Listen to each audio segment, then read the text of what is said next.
Hey, hey, hey, everybody. We are live in a more fruitful show today, not like last week, with our great friend Mike Baron and our other great friend Von Klaus and our co-host, editor-in-chief of Aishuk Comics, Mr. Ben Blankenship. BL, thank you everybody for coming. Thank you for joining us. It's a pleasure. We love to have you.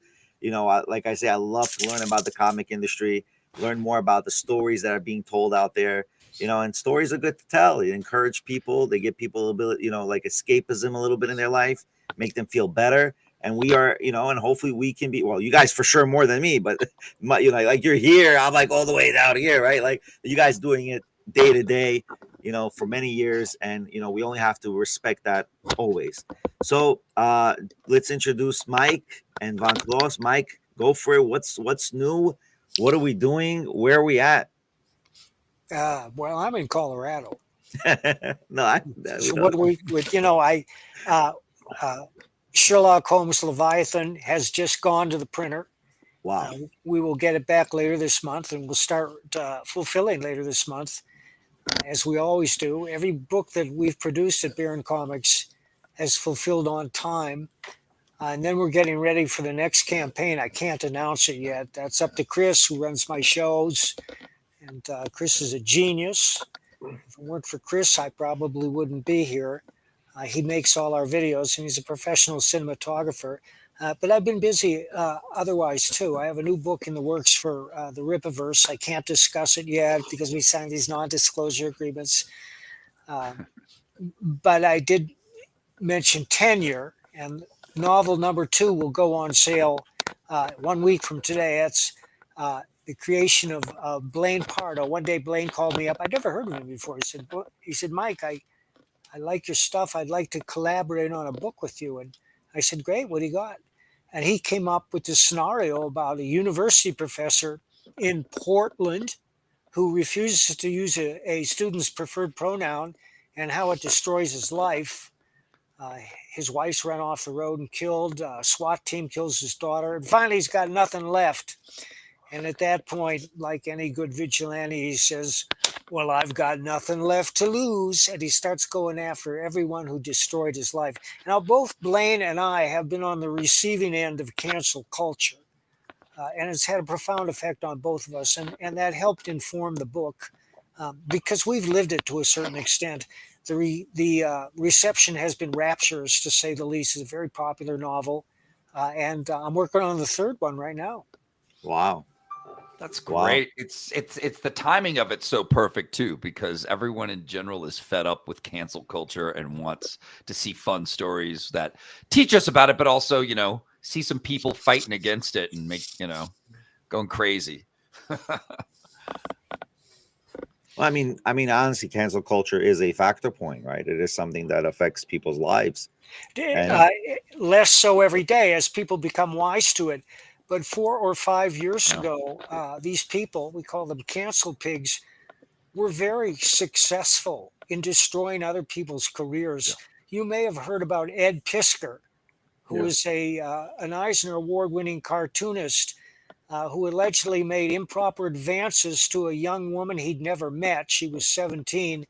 So people jumped on Ed, and he committed suicide. Wow. Now, wow. And he wrote a note too. He wrote a letter and named people's names. Is what I'd heard about it. Isn't that right? That's true. Yeah.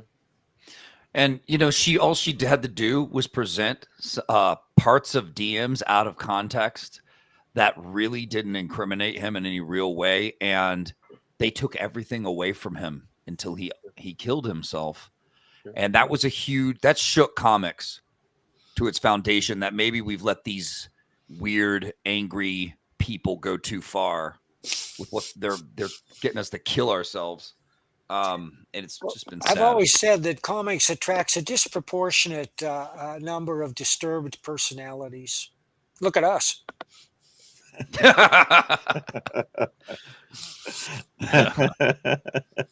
But no, listen, don't put yourselves down. I mean, you guys are creative. Creatives usually have a very eccentric personality. Let's put it that way. This would be the vigilante novel for him to write right there, because I know several people that have committed suicide, and it's a terrible, horrible thing. And I mean, and if Ed Piskner Pisker.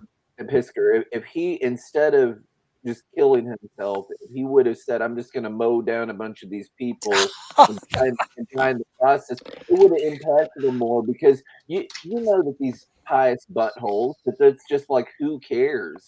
You know that there's somebody that is that way, that they could care less. Yeah, there's people that loved him and all that, but there's people that it's like, it's just, I can just step that much higher over his carcass that I'm trying to get out of the way anyway. You know that there's people that are that cold-blooded and just downright evil, that are in things. I mean, in comics and church, whatever. You know, some politician type person that's just a bad guy or woman. You know.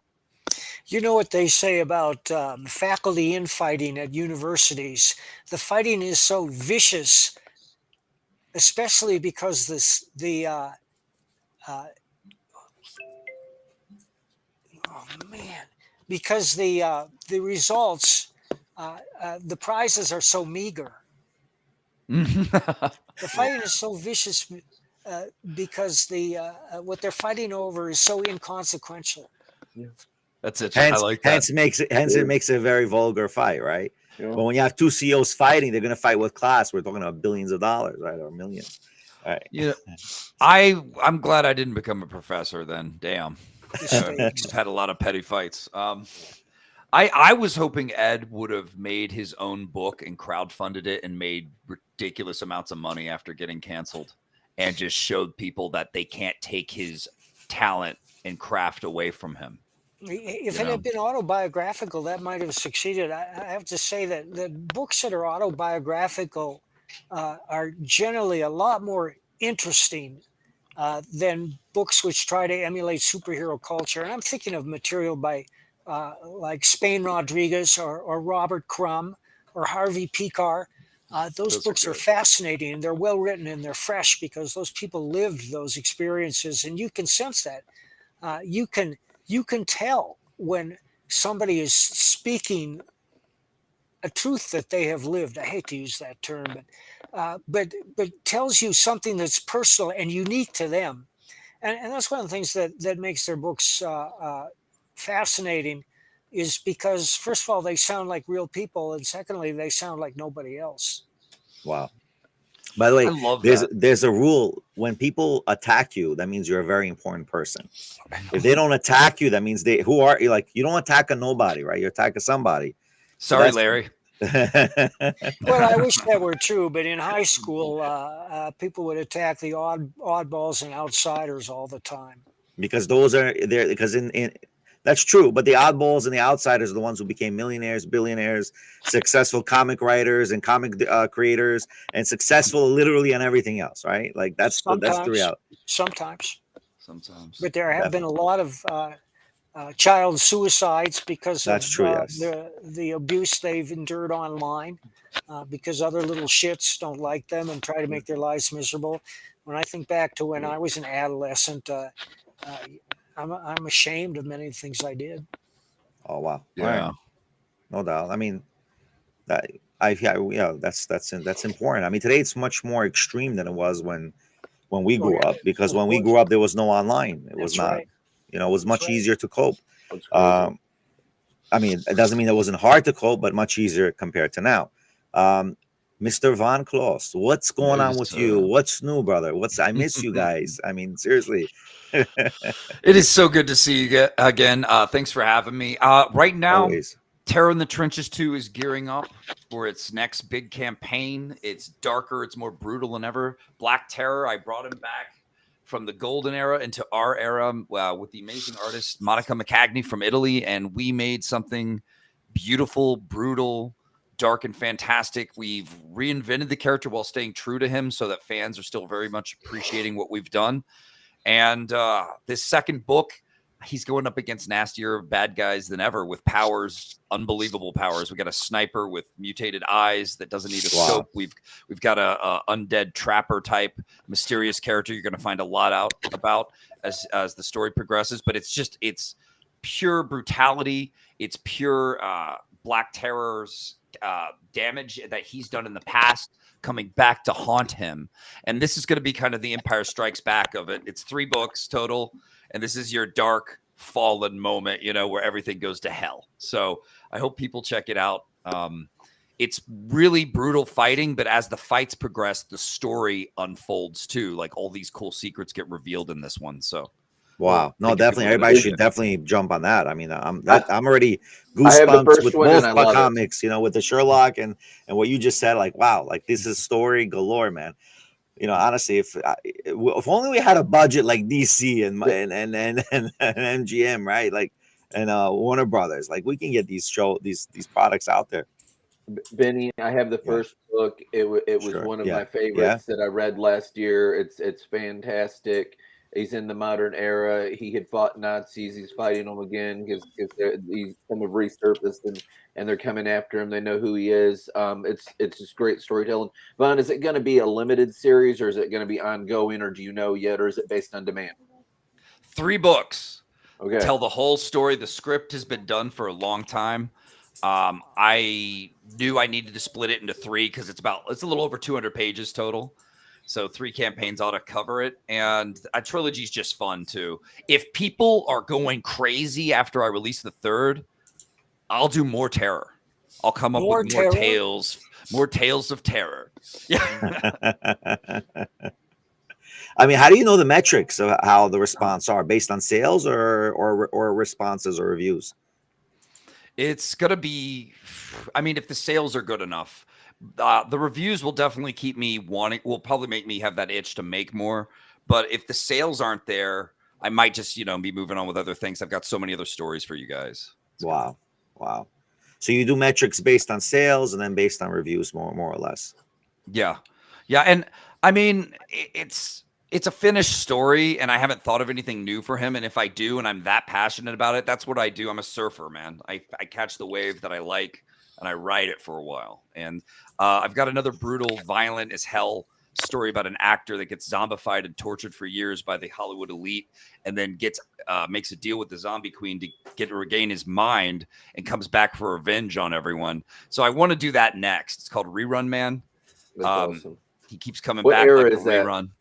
That's in our era, but he was zombified for 20 years. So he's kind of a man out of his own era. Like he hates cell phones. He hates the elite with a passion for all the horrible things they did to him while he was a zombie in captivity for a long time.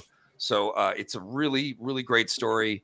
It's me doing a zombie kind of waking up and going to work, coming to get revenge on all the Hollywood elite people that, frankly, I'm sick of. They always get away with it seems like in real life. So let's make a fantasy. Let's give them a boogeyman. I thought it was weird that Demi Moore didn't win an award for The Substance. Have you seen that? It looks good though. Yeah, it looked like I thought she was going to take it home. I did. Yeah. I'm going to go back to that, Mike. Yeah, no, she did. I thought she was going to get it also. Definitely.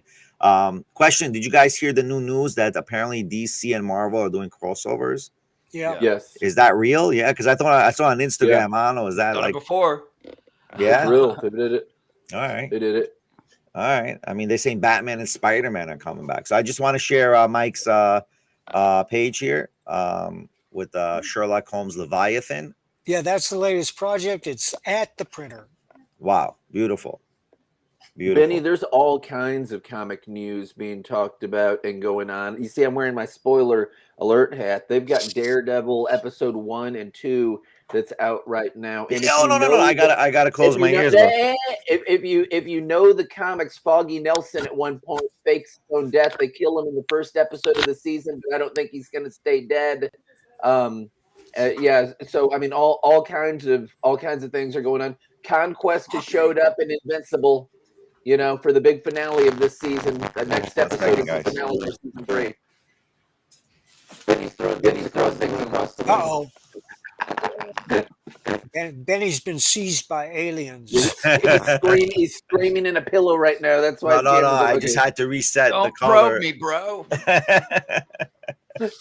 I mean, I have a whole theory about aliens, and whatever. I'm not going to talk about that. Yeah, I don't think it's a show for aliens, unless we have a comic that any of you done about aliens.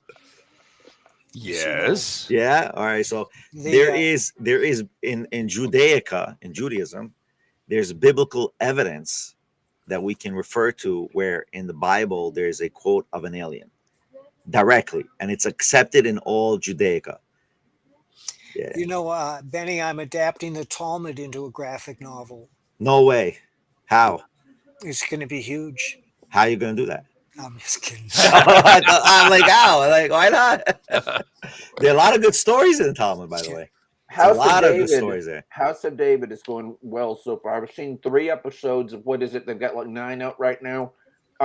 What I will say about it, because I'm like the most critical person in the world on like biblical type movies and all that.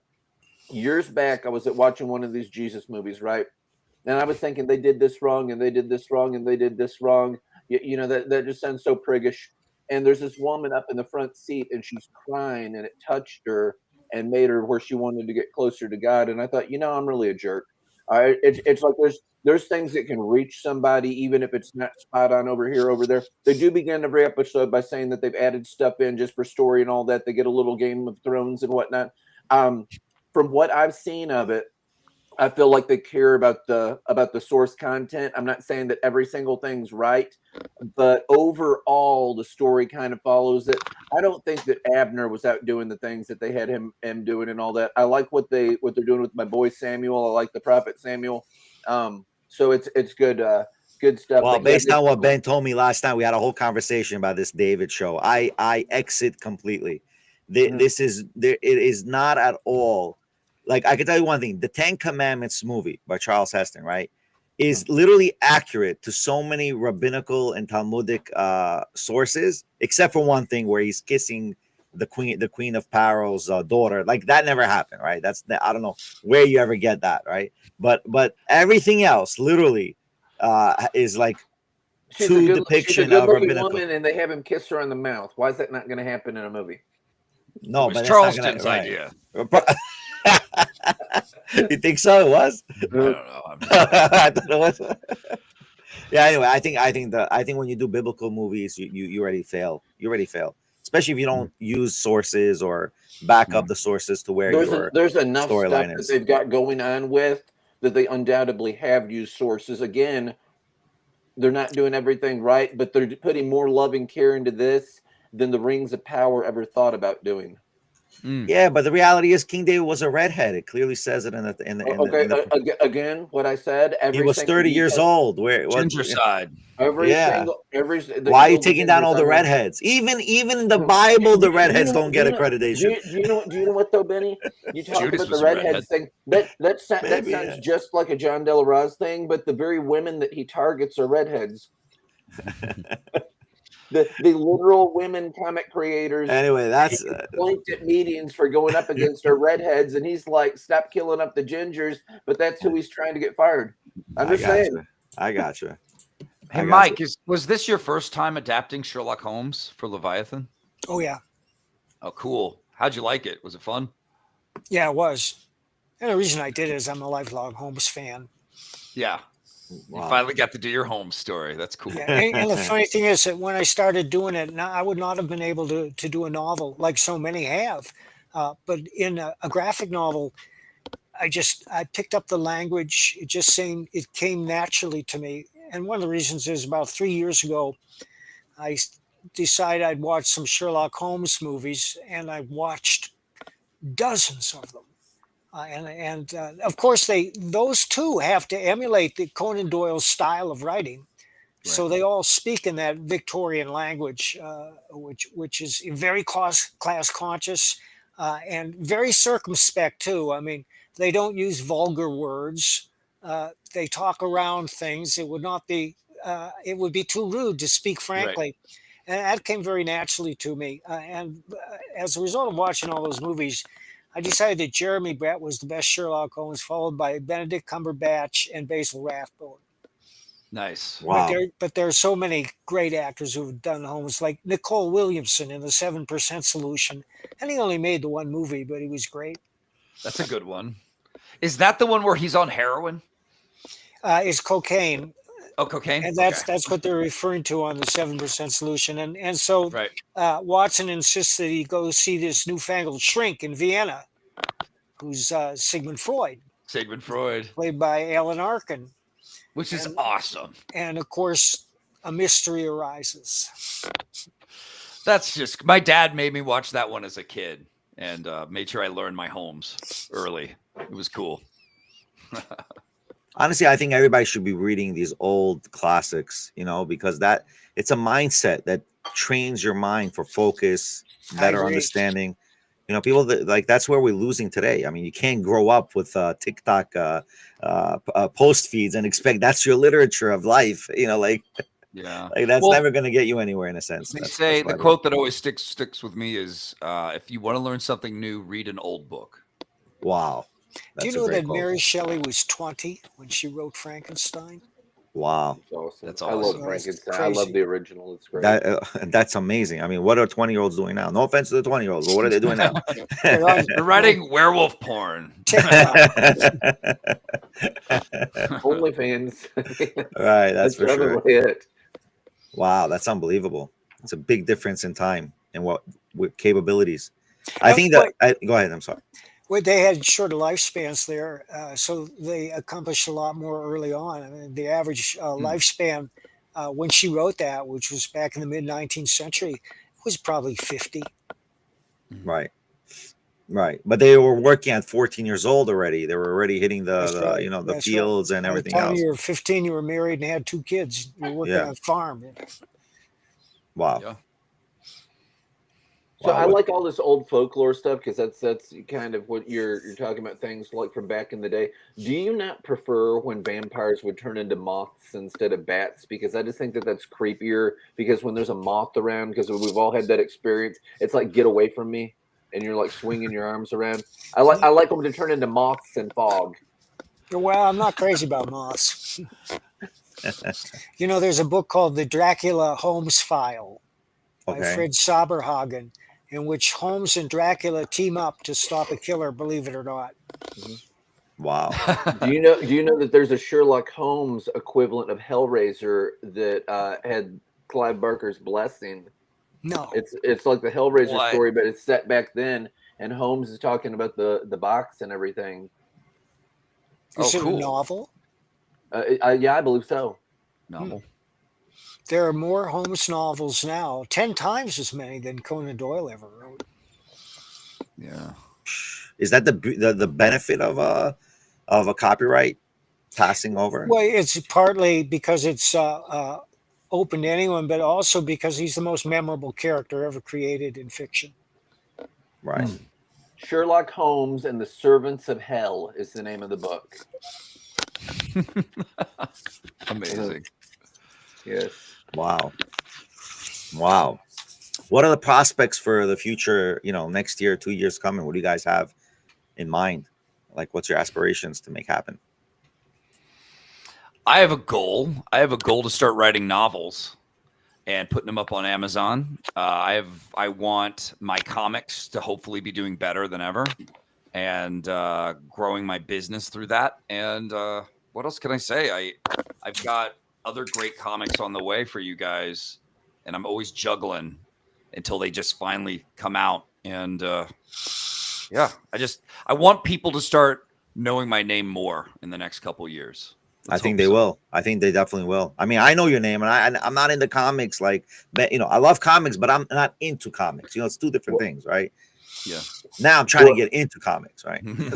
What kind of novels are you Right. particularly interested in writing? Do you have Dark fantasy. I want to write werewolves and vampires and all that shit. And I want to do my versions of it that have been just sitting in, I come up with so many stories. They sit in a folder and I'm proud of them, but they sit in a folder. I can do comics more for masculine audiences, whereas the novels, they can be a little more girl friendly and maybe sell and be a little second income stream off Amazon, where I don't have to print anything or ship anything. You just put it up there, see if people like it, Cool. and don't make it trashy, make it cool, make them fun novels, Vaughn, what's your X handle? Axe handle? X. on Twitter. On Twitter. It's Rise Again _ You might just put in Von Klaus in the search and you'll find me. It'll come I up just because he's tried writing that. comics. Oh, okay. Von, incidentally, the very first vampire story that I ever wrote, we had an assignment for like the 7th grade class, and this teacher, she was this really hot Italian woman. So I sat there and I wrote this vampire story in the first person about drinking some woman. So I'm like writing it like me, I, and all that. Right. You are the vampire. About drinking this woman's blood, like, but doing it the old-fashioned way, biting her over the heart, because you just go straight for the boob. Anyway, so Perfect. drinking her blood and then realizing that you've fallen in love with her as she's dying in your arms, and she always looks strange at me after that. Yeah, I mean, you gave her a tit-prone vampire who fell in love with his steak dinner, you know. Yeah. And well, I did a vampire screenwriting class, and my story was about what if Bonnie and Clyde were vampires and had to rob the first blood bank in America in Chicago. That's awesome. And so they were like ex-bank robbers become vampires in the Great Depression, and that was a fun one. It was called the Still Alive Blues. But I haven't done any vampire stuff since then. Wow, it's like you took Lincoln. They made a Lincoln vampire movie. You just did the same thing. Oh, the Lincoln one. Book, yeah. So. They also did Teddy Roosevelt Werewolf Hunter after the Vampire Hunter one. The same guy. I forget the name of that like really corny like horror movie thing, but all these dead presidents come alive and they're like zombies, and the only man who can save them is the resurrected John Wilkes Booth. And so John Wilkes Booth has to kill them all. Who comes up with this shit? I don't know. have you ever heard of Velocipastor? Velociraptor? Yes. Yeah. It's a preacher that turns into a dinosaur and kills people. Velocipastor. Yeah, I watched that trailer recently. It did. Like so stupid that I want to see it. Yeah. Sinner. Yeah. I think the line is like, do you think that God wants you to kill these people? He's like, yeah, I really do. Or something like that. It's just like really like B movie bad dialogue. What do you think of James Gunn's new Superman trailer? Are you guys liking it? I haven't seen it. I'm watching. Haven't seen it. I saw the trailer. It's a beautiful trailer. I like it. Pretty, you know. I don't know if I like it. I don't hate it. I'm confused by it, and I've got a weird feeling about it. I hope it's an uplifting. Hey, like Superman's great, America's great. Let's appreciate our glorious heroes and mythology again. But I don't know with James Gunn, because he also does a lot of like grimy superheroes that aren't aspirational. He's done a lot of movies, and he can be very hit and he can be very miss with his movies. Okay. So it's a roll of the dice. We'll see. Right. I heard a rumor, don't know if it's confirmed, something about reshoots for it, and that the producers and studios hated the movie, or that test audiences hated his Superman. So I don't know. I hope that's not true. Oh wow. Yeah, that could be a problem. Just rumor. Yeah. Okay, and what about I don't know if you heard the captain oh my god.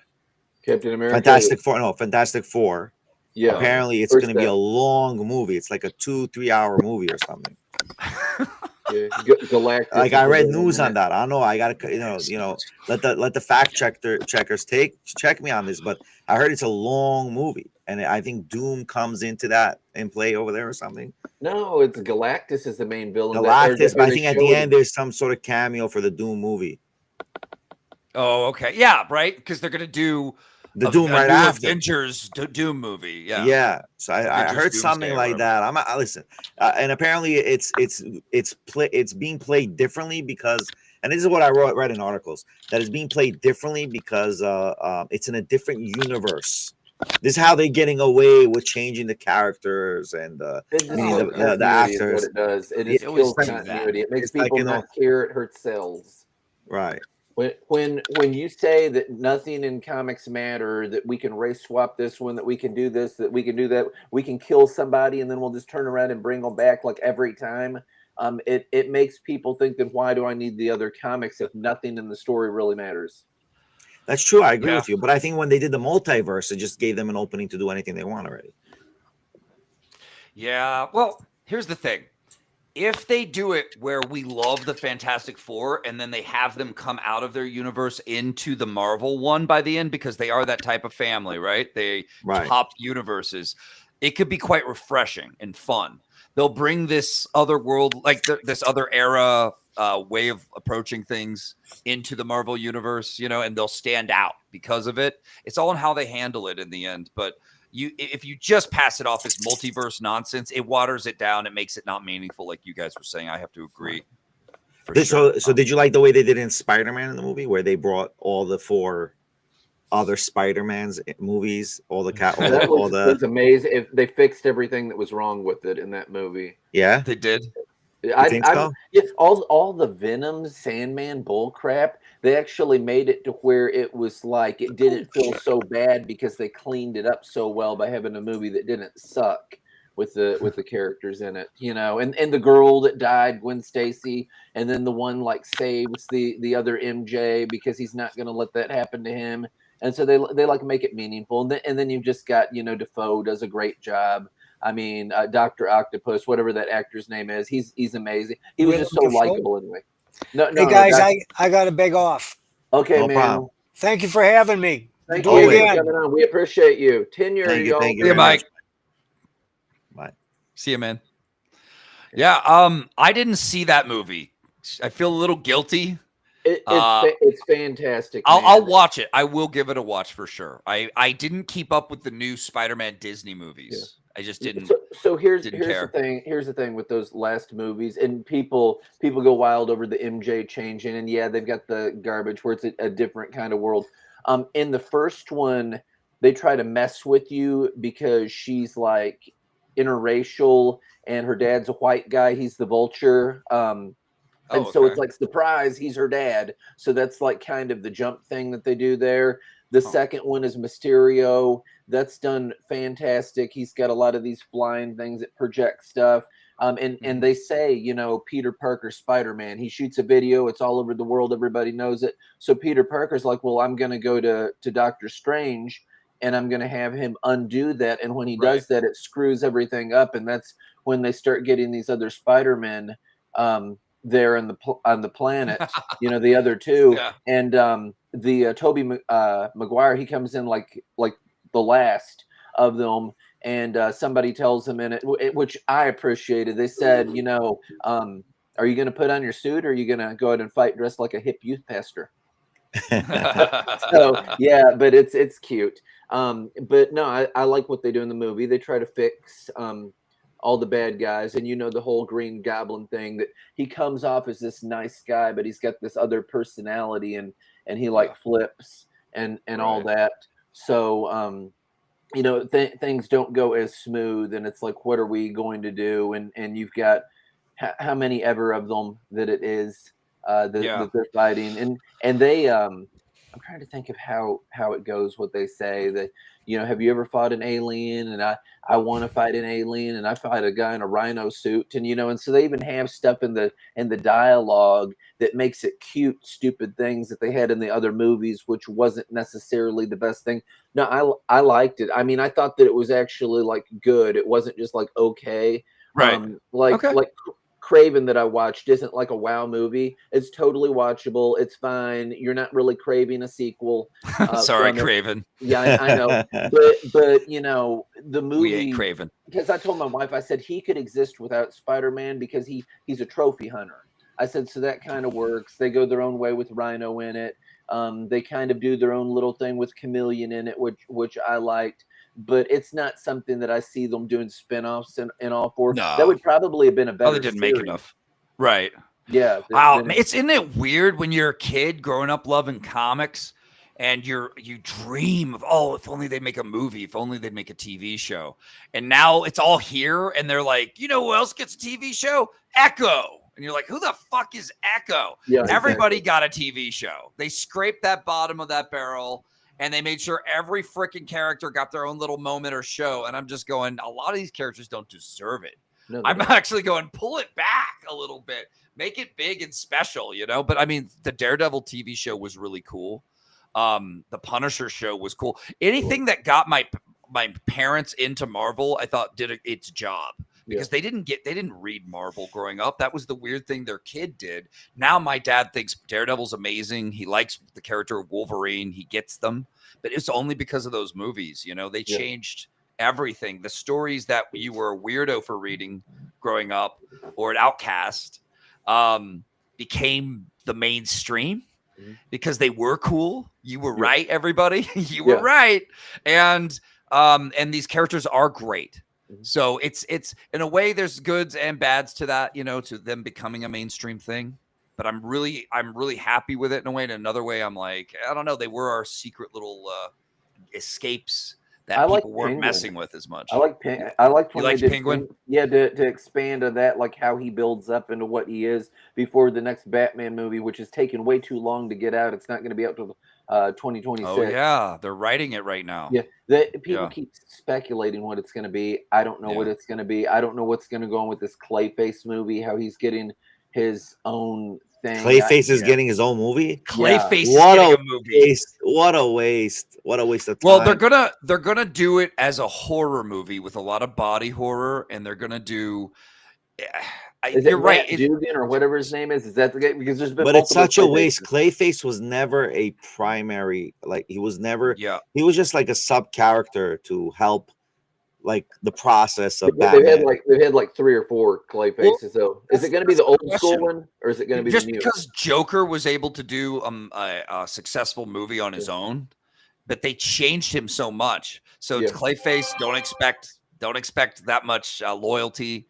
Don't expect maybe a Batman cameo, maybe not. But it's weird, isn't it, that these characters are Batman villains, but they get their own like side thing. It's like, but without Batman, are you as interesting?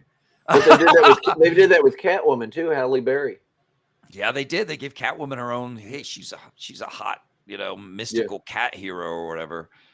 But there's a reason why they gave Catwoman, because it was very. I think who was the first Catwoman in the movie? Michelle Pfeiffer. She made such a good performance in that movie. She made Catwoman a character. She did great. That movie she made like 66. Adam West. They had Catwoman in there.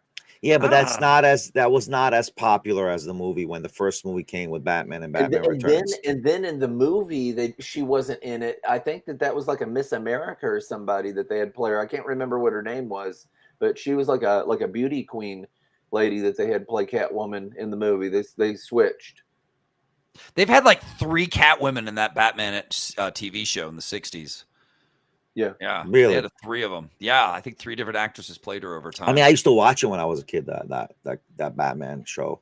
Yeah, but the question is but the movie was 10 times better. It was like wow, I liked Egghead, but I don't want him difference. to have his own series, and you can't because it was Vincent Price.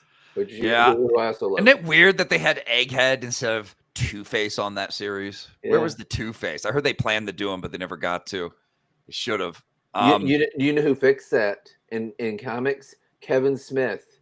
He did the Batman 66 where he does Two-Face, and the people liked it so much that did the animated series that they worked that into a show. He has him where he flips the coin and it lands on its side. And he's like going nuts, and he's like, but I have to know. So he picks it up and he flips it again, and it like rolls off a thing, and he like dives after it, and it's like Mel. Yeah, awesome. Yeah, Kevin Smith did that. That's cool. I like that. But what are the chances for it to hit on the spine? I mean, like, yeah, that's what's amazing about it. Coin. It's a trick coin that Batman messed with him. Right, I remember that. Clever, clever bats. Yeah. I don't know about you guys, but I've been playing Marvel Rivals lately, and it's giving me these rushes of fun where I'm flashing back to when I was a kid, and all my buddy Paul and I would do it when we would, stay over as kids, play video games and talk Marvel characters versus other Marvel characters. It wasn't even about the stories. It was, what about that one book where Juggernaut went up against Colossus? What about that book where Wolverine went up against the speculation of power, right? It was so much fun having those discussions with him, and I don't get to have them anymore. So when you play Rivals, it's like, oh shit, I'm playing as Wolverine and I'm going up against Psylocke. All right, let's go. It's fun. Are you a Jeff the Shark man? I have not played Jeff the Shark, but I love Jeff the Shark. People go wild over him. I'm surprised there's not a Funko yet. Oh my God, there will be. Yeah, He is. I had just drawn what my version of a shark dog would be and posted it online. He's totally based on my blue healer dog. And I didn't even know Jeff existed until this game. And he's so much cuter than what I made. What I made is almost kind of creepy, which is kind of my style, let's be honest. But Jeff is just adorable. He's a household name. He's awesome. And he can swallow your whole team with his ultimate move. So yes, yeah, I saw that. I've watched the video. I've not played that. I played a bunch of Snap, and it's just kind of like a time waster when I'm walking the dog or whatever. I play that on my cell phone. You know, it's just hard. Yeah. I've been playing Moon Knight on that game, and I'm not even a big Moon Knight fan, but just in terms of gameplay, he's awesome. He's deadly. Yeah, but I think without what's it called? Without oh my God, just I was about to say it's the Mortal Kombat. A lot of these games wouldn't exist in Marvel because a lot of these Marvel games and Batman games and Superman games, they're all like the what was it called? Injustice.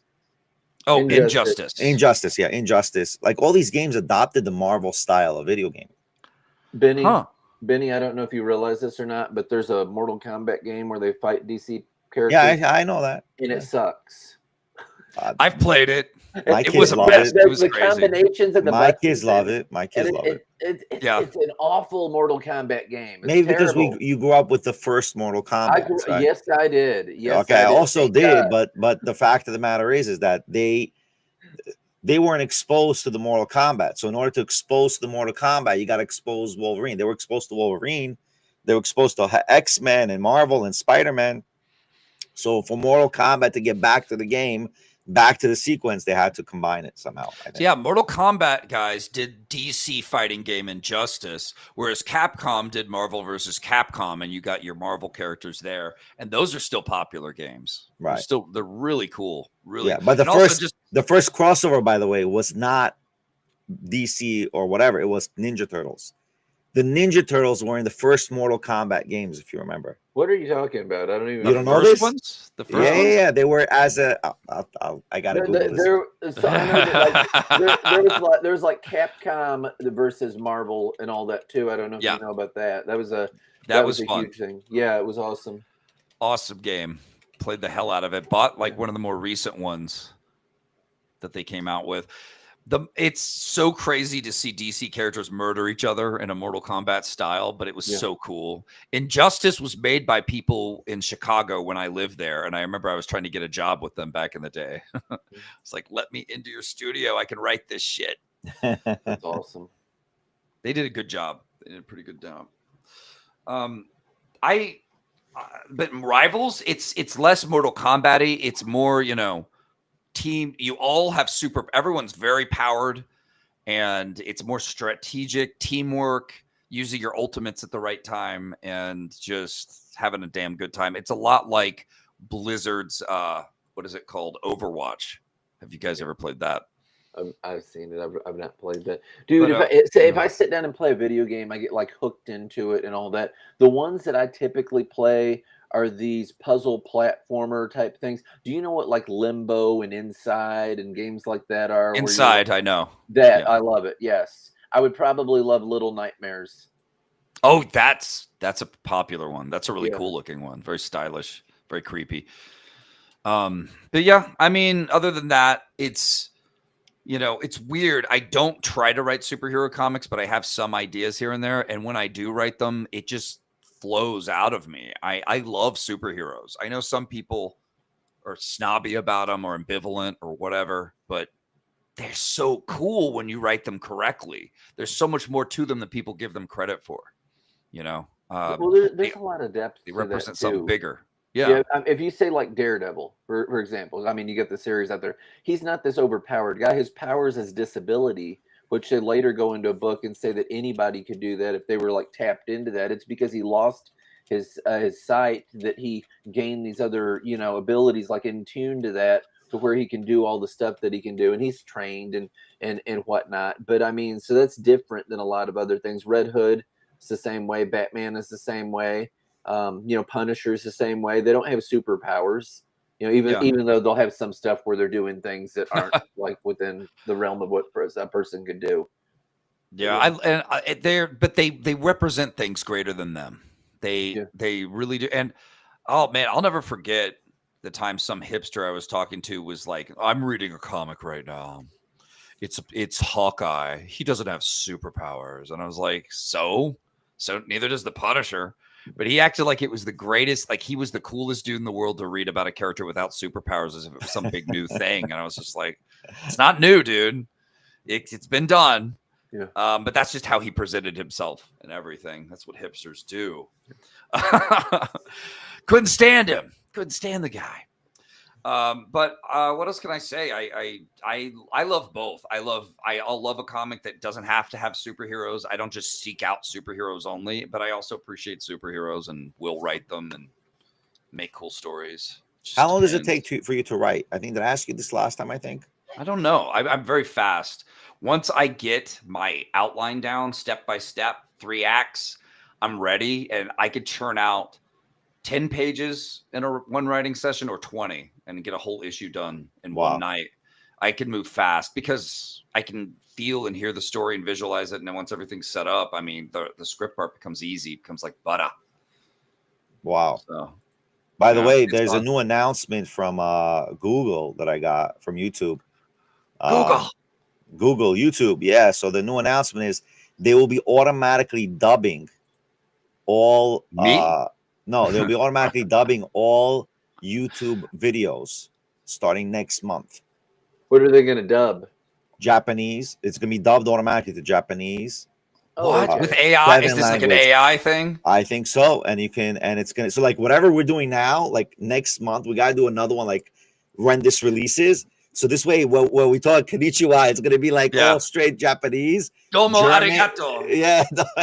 It's going to be Japanese. It's going to be automatically. Will it be in Hebrew in Israel? No, it won't be in Hebrew. Come on. I don't think they do it in Hebrew. Hebrew is very hard. It's that is so weird that you say that. I was just thinking about, I was watching old movies with bad dubs. I think they're hilarious and fun. Yeah. And there's some great ones out there. And I was like, with AI, they're just going to be able to dub everything like that. And it's going to maybe look better. Maybe, the words will fit the lips better. So I think so. Because what's happening is a lot of people are doing these separate channels for the dubbing. And YouTube is like, why just do a separate channel? They're like just creating, they're literally closing the market, for anyone else to succeed. I'm like, they want to be they are, by the way, the largest network. You're never going to be able to beat YouTube. You got to be on YouTube. Yeah. Like even us, we're creating Aishuk TV, Aishuk.tv, where you can create your own account, upload your own videos, right? We're going to hopefully be able to give the best monetization returns. This is hopefully in the near future. But at the same time, like we can't beat Google. Like how are you going to, Google is a monster. I saw like an Instagram, like news thing that even Jeff Bezos and all the other players, like you can't destroy the Goliath of Google. Like Google is a Goliath that what's it called? What was that? What the slingshot will take down, like it's not possible. They ate Yahoo's lunch a long time ago. No doubt. But everything rises and falls in this world. So give it time. But for right now, I wouldn't want to be going up against it. What's wrong? It won't die in a day. It's like a temporary. I don't think it's going to die at all. It's not going to die at all. Well, I think it's too embedded. It's too embedded. Yeah, it's too embedded into culture right now. Like and YouTube, I mean, my old mom, she's a grandmother now. She watches YouTube instead of regular TV. It's crossed over to that. And it's important. It is powerful. It really is. So that's how people get their entertainment / information. She loves shorter videos that talk about the political stuff rather than having to watch Fox or whatever all day. Yeah. And then you get your news faster. The information's flowing fast. It's amazing. But there is one minus. And I say this to everybody. There's no it's not a holistic dissemination of information. So you're getting like even 90 seconds. It's not enough to really understand the full storyline. Well, like I'm going to talk about this, like with what happened with Trump and Zelensky. It was a 40-minute buildup where Zelensky's bashing Putin. I mean, listen, we have no hate or love for Putin, right? But like, you got a guy who's trying to make some peace here, right? Whether you like the guy or not, you can't bash your opponent who you're trying to make a ceasefire with. Oh, he's evil. He's the next Hitler. He's whatever it is. dude, we're trying to make peace here. Like, we just gave you whatever, it's $100 billion, $300 billion, bro. It's above the 100 billion already. Who cares? You got free money from us. Well, Benny, I mean, as far as narrative or propaganda goes, and you get it every way. If you turn on this person or that person, you know, they lean this way or that way. They don't have some like person behind them that you can't see feeding them a narrative, and all the other companies that same individual owns.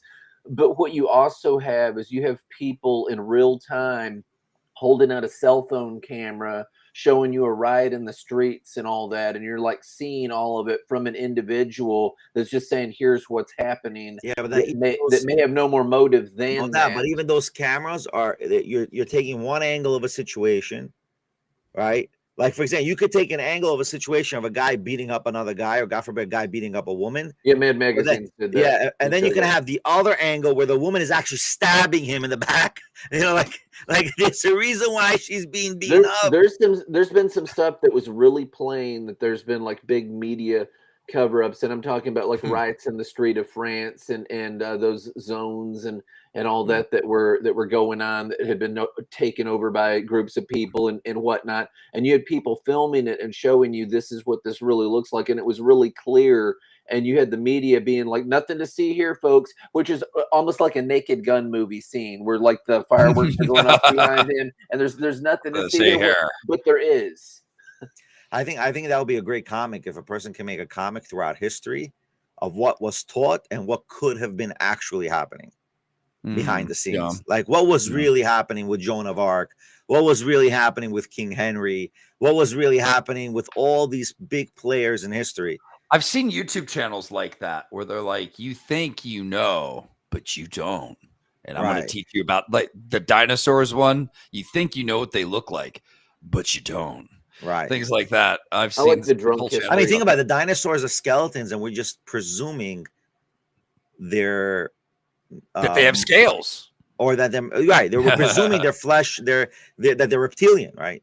There's a presumption. I'm sure there's reasons for the presumption, and there's base of the presumption, but who says they weren't furry and fluffy? Because of the Ice Age being accredited for killing them, even though I want to say not historically, like all of them, that's bullcrap, because you've got every single culture pretty well on the entire face of the planet talks about killing dragons. What's a dragon? It's a dinosaur. Yeah, there's a lot of a Komodo dragon is a dinosaur, but a T-Rex is a dinosaur. All this stuff. The Beowulf stuff was rooted in some reality where the guy fought basically a dinosaur. And that's what Grendel was modeled after. Whatever that means. The skills, the things, you know, the Did you ever hear Boneyard, Alaska? Boneyard, Alaska. Did you ever hear of that? No, not Alaska. But so Joe Rogan interviewed a guy who owns a 4-acre or 5-acre gold mine in Alaska. Mm-hmm. And he starts preparing his digging, and all of a sudden he starts, digging and digging. He gets one woolly mammoth, tusk, another one. This guy says he has over like 400,000 or 500,000 of bones from woolly mammoths, from ancient type of tigers. You got to look this guy up. This guy's crazy. What he's got, it's like unbelievable. Wow. He has a treasure, and he says he has species, like 1,000 species of animals that he says he believes were destroyed in the Younger Dryas. It's like a potentially like. There's a huge element to it, that we don't know really, and that destroyed every concept of what people thought of, ancient civilizations and ancient creatures. Like, why you have tens of thousands of species in one spot over there, like a 1 4-acre spot. How does that make even sense? Unless they all died at once. But even that's the theory, or they all died and they washed up there, I guess. Yeah, that could happen. Yeah, that kind of, yeah. There's been a bunch of study stuff on that, and you go into the deluge with Noah, a worldwide flood, and talk about water currents. And there's several places in the United States where you can find a cornucopia of different things because the water currents would have did that. So a global flood is what you would have. Do you believe the world is 5,000 years old, like the Jewish belief? Ben? Just side point. I don't think that it's millions of years old, but if there was a pre-Adamic world, which because I know that in the Bible where it says that God created the heavens and the earth, I know that the word means recreated in Hebrew. So he either created No, it doesn't it so say perfect. recreated in Hebrew. Well, there's people that go on about it. They can go on whatever they want. You're talking to a guy who knows Hebrew. That doesn't. Yeah. It doesn't say recreated. I know you do. It doesn't say recreated. What we do say in Kabbalah, and the Kabbalistic teachings does say it, and it's going to be in my book, God's Reset: The Making of Genesis, which I would love to either make a comic or a anime series or a documentary, one of the three. I'm leaning more documentary, but potentially I want to do some sort of anime on it. And they write, and I'm doing a lot of research, and you'll be surprised how much, because we write thousands of books. I'm like, you go to a Jewish library, Yeshiva University, or JTS library, Jewish Theological Seminary library. If you go to or the library in Israel, the Hebrew University of Israel, hundreds of thousands of commentaries on the Bible, hundreds of thousands. And they say that the 6 days of creation are not our 6 days. See, we have a problem as humans. We think highly of ourselves. We think, 6 days. God said 6 days. It's our 6 days, right? Like it's our 6 days. Like we're a minute in the universe, right? The 6 days of creation are not our 6 days, because there's a psalm that King David says is that every day to God is 1,000 years of our years. I know that, and there's been debate about that. There's in Judaism, there's no debate. Every Jewish commentator, Benny, you and I for both 2,000 years. I'm sorry. Over Judaism started Christianity. No offense to the Christians. Judaism started Christianity. No, of course. Right. So obviously, have Christianity without Judaism. Yes. Of course, and because our great friend Jesus would not be around if he wasn't Jewish. Anyway, yeah. So side point. So my point is that realistically speaking, in Kabbalistic teachings, in the Talmudic teachings, and many Talmudic scholars, they say 1,000 years of God is 1 day, and they also say 83 years of God. 83 years of our time is 1 hour of God's time. So like that is the comparison. We are not really understanding how, and even that, what does that mean? God has an hour. God created time. So all this, like, this is things that we should really be telling stories about. How many Earth years does it take for Pluto to orbit the sun? Because I know that when you get further, I have no idea. I mean, I'm just telling you. I'm talking to you theology. I don't know anything. No, I don't remember all intricacies with time, because different planets take longer to do a rotation around. Yeah, but we're assuming because they're further away. We're assuming those rotations and those are equal for every time, right? They're not equal at every time. 248 years for Pluto to make an orbit. There we go. You'd be dead in a year. What do you mean? in a Plutonian year, you would be dead. Well, what's the point? What's the point? What's you trying to say? I'm just saying that there's different stuff, and and the speed and the rate that things work at. Because when you do you believe Adam and Eve were created in this planet? Yes, but that's not what it says in the Torah. It says Adam and Eve were kicked out of the Garden of Eden. Yeah, I'm aware. Right. So therefore, what? That means he wasn't in this planet. Yeah. So would he get kicked out? If they were here in this planet, then they got kicked out from where? So absolutely, and it talks about the geography and everything in the. There is no. By the way, the rivers that are mentioned in the Bible, the Hidekel and so I'm making the Bible study right now, but those 4 rivers don't exist in this planet. Okay, so you say that, but there's been a lot of things that have happened over time. Then? There are rivers that have. It's a different planet. They were in a different planet. Talking about heaven or whatnot. There's rivers that have dried up and so on and so forth. No. Euphrates and all it's that. It's clear in all Judaica studies, in all Judaica teachings. Adam and Eve were kicked out of the Garden of Eden to this planet. They went east of Eden. No, they went to this planet. That's what they were kicked out to this planet. They went east. Doesn't say east. Nowhere does it say east in the Torah. Okay, all right. I don't know where. I mean, I know I know the Hebrew language. It's written originally in Hebrew. Yes, it doesn't say anywhere east. Where does it say he went east? It says Vayigaresh. It says, and God divorced him from Eden. It says the word Vayigaresh. It was divorced, like you were evicted, like an eviction from the Eden. I like the going back to fiction. I like the C.S. Lewis, chronicles that he has, where he goes to Mars and it's a planet that hasn't fallen, and there's people that want to take it over and corrupt it, and the one after that, the second book, he goes to Venus and it's like in an Eden state, And Where'd you get that from? It's C.S. a Lewis. series of books, the Ransom trilogy. Oh, really? By Wow. C.S. Lewis. And so there's a woman that's basically that version of Eve there, and this other guy becomes possessed by Satan and is trying to corrupt her, just like in the Garden of Eden. That's my favorite of those books. The third one goes into weird directions where there's like a head in a jar that's alive and can talk, and Wow. that's on Earth. Yeah. Futurama. That's very similar, by the way. In the Ransom Zohar, trilogy. it says that he was placed in several planets before he came to this planet.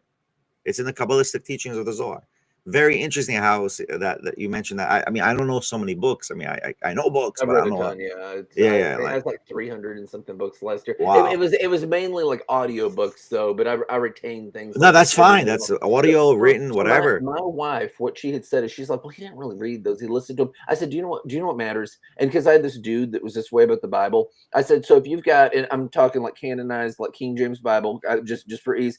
If you said the 66 books in the Bible, but you couldn't really comprehend any of those, I said it would be better to have read one and be able to comprehend it than to say that you had read all 66 books in the King James Bible and you don't know up from down.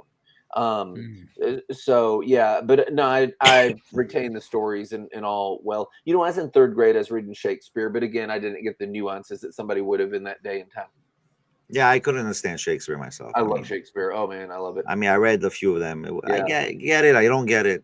I don't like Hamlet's my write favorite. English, man. Write English. I'm just kidding. Dude, It's not no, English, technically that is right. I know. It was a joke. It was a joke. It was a joke, guys. It was a joke. Hey, I want to make an announcement to everybody. Pre-announcement. We're launching our own GTA. Grand Theft Auto, y'all. GTA. With our own server, and we're going to create competitions in the server where you can win between $100, $200, $300, and $1,000 of the month, depending on your point scores. Yeah, we're going to be doing something very big on that. I mean, but you have to subscribe to our. You have to be subscribed to our platform in order to be eligible for those wins. We will announce it hopefully not this coming week, but towards the end of the month we'll have full what's the right word? Full ads on this, right? Full marketing pitches on this and marketing material for this. Definitely, we want people to get involved, and our goal is to take characters, maybe from Mr. Klaus, if he wants, create a mafia boss with one of his characters, and you know, we're going to create. Yeah, we might create our own. You know, we're going to make like a mix. Yeah, why not? Like figure out how to do that. Like trying to get characters in there, and then you get to win mods and T-shirts within the game. And we are definitely going to go for GTA 6 also once it's released and it's available for servers. Do you know where the game is going to be released in? Know what city is the game going to be in? Oh, the new GTA 6. Yeah. Oh, it's going to be in Vice City. Okay, it's Vice City again. Yeah, you go look at the trailer. It's out there. Rockstar Games. They have the trailer already. I mean, I don't like the sexualization of the game, but yeah, my son is big into those games, and I've jumped on them for a minute here and there, and basically I'll just like fight a bunch of people and get the cops after me, and then I hand him the controller and say, "Go for it." He gets so mad. Yeah, that and what's the Western game that the Red Dead. I would do that. Red Dead Redemption is also pretty good. Yeah. I mean, men, women, children, it doesn't matter. I'd beat them. I'd kick them all over the street. Oh my God! After me, I'd be so wanted. There was nowhere he could hide. Right, and a nicer note, our Roblox game is underway for Super Black. We're also going to hopefully expand on that game. We're just starting the base, and hopefully that's going to change the networks. And we want everybody to definitely get into Von Klaus's website. Rise Again Comics, baby. Rise Again Comics. Let's and don't forget our good friend, Mr. Mike Baron. All right, Mr. Mike Baron and his new novel. Mike is awesome. I love him too. I'm glad I met him through Ben. I mean, hopefully one day we'll meet in person.